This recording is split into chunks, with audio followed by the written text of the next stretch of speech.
आने दूंगा, 15 लाख वापस लाऊंगा, करप्शन का खात्मा करूंगा, डिमोनेटाइजेशन।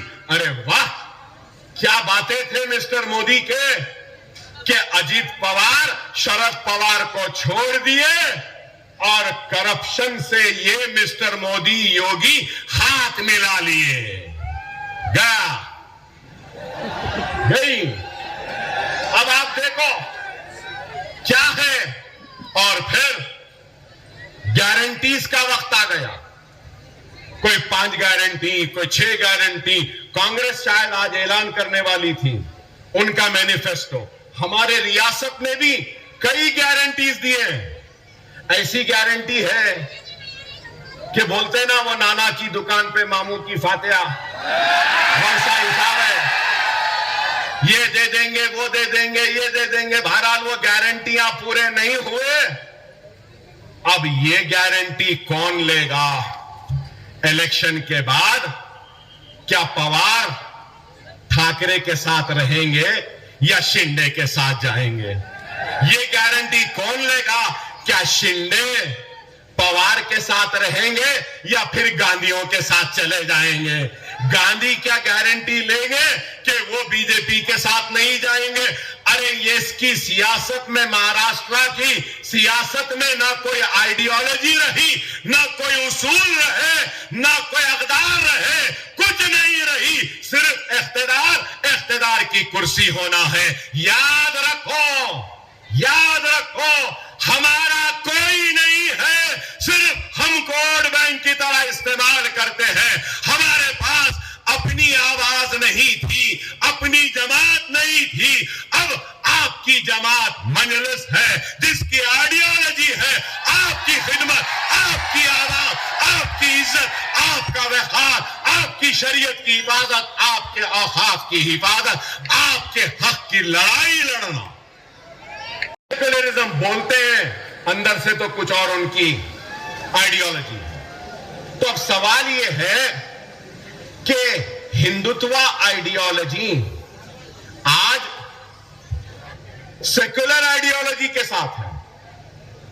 तो उद्धव ठाकरे ने राहुल, प्रियंका, सोनिया गांधी और मल्लिकार्जुन खड़गे और पूरे कांग्रेसियों को क्या हिंदुत्व की आइडियोलॉजी का सबक पढ़ाने में कामयाब हो गए?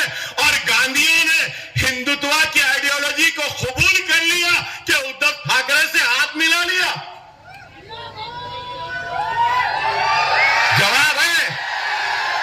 कोई जवाब है? नहीं है। मिस्टर मोदी हिंदुत्व के चैंपियन, मिस्टर योगी हिंदुत्व, खैर उनकी आइडियोलॉजी, उनकी आइडियोलॉजी, मुबारक उनको। खुदारा समझो, अव्वलीन हमारी जिम्मेदारी क्या है? सबसे पहली जिम्मेदारी है बीजेपी, शिंदे, अजीत पवार को शिकस्त देना। देंगे ना? चाय वाले को हराएंगे ना? वो योगी को हराएंगे ना? वो करप्ट अजीत पवार को हराएंगे ना? वो शिंदे को हराएंगे ना? उसके बाद में जिम्मेदारी है तो क्या है? मजलिस जहां है इसको जिताना। जिताएंगे ना?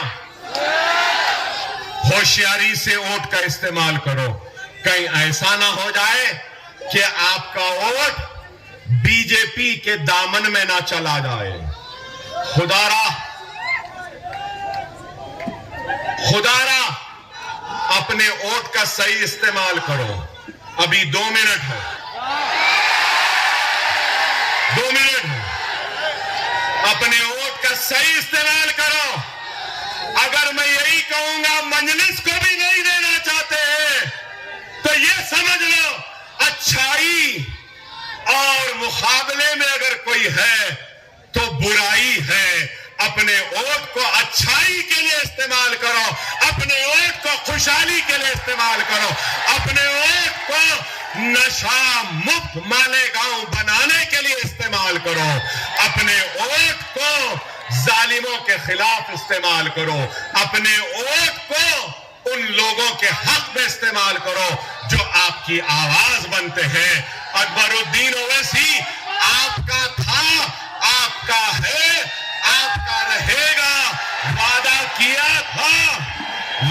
किया था स्कूल बनाऊंगा, इंशाअल्लाह ताला स्कूल जरूर बनेगा, ये मेरा वादा है। आसमान में 20 तारीख को सिर्फ पतंग पतंग पतंग पतंग रहेगी। नारे तकबीर, नारे तकबीर, नारे तकबीर।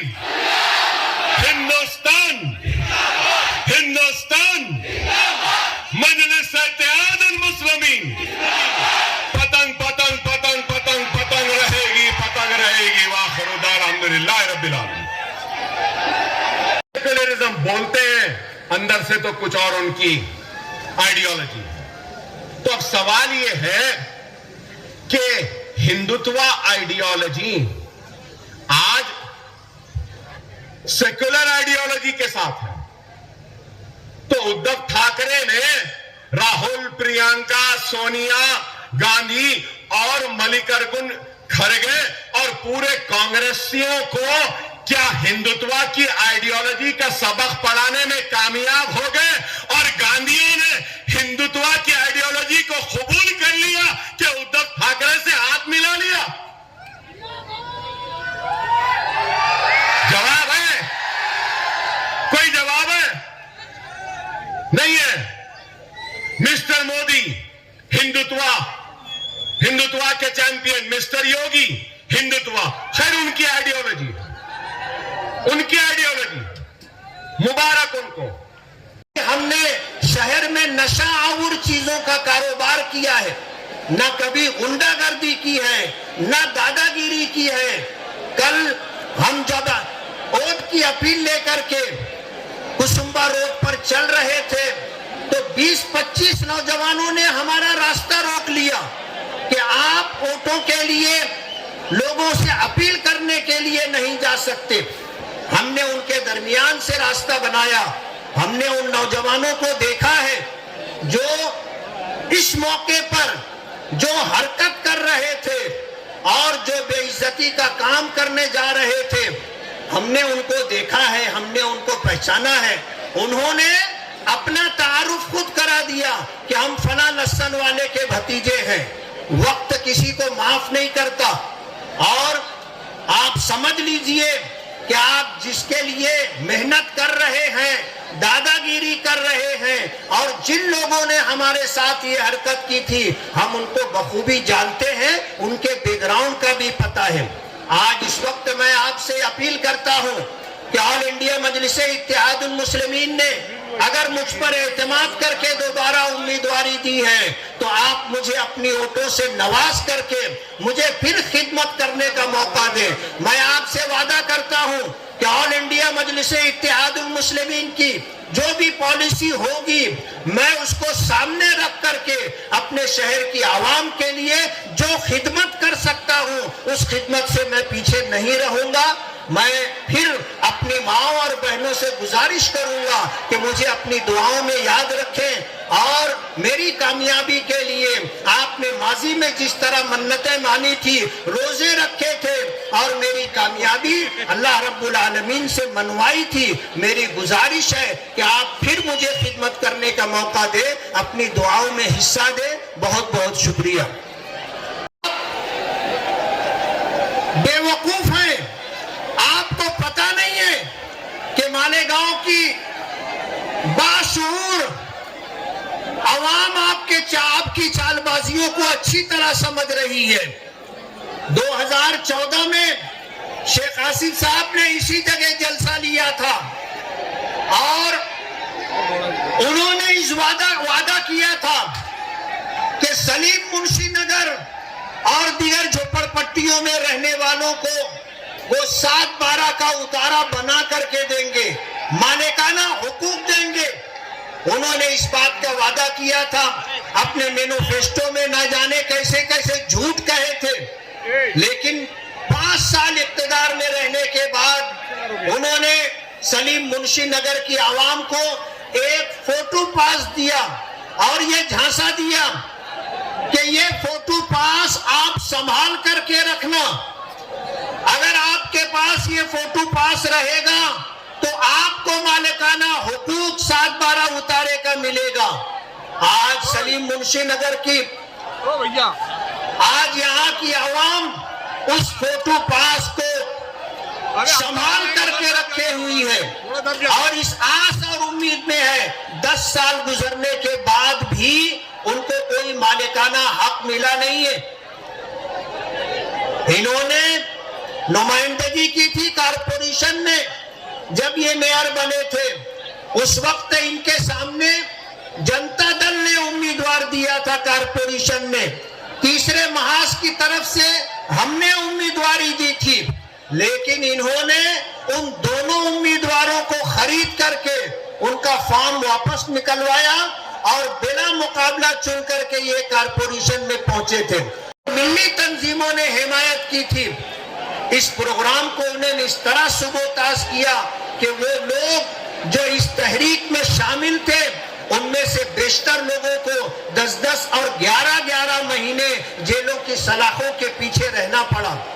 आज हमारे दरमियान असदुद्दीन ओवैसी साहब हैं। मैं आपका ज्यादा वक्त नहीं लूंगा, इसलिए कि हम अपने मेहमान को सुनना चाहते हैं जो हैदराबाद से सफर करके यहाँ आए हैं, इसलिए मैं आपके दरमियान बाहर नहीं रहना चाहता।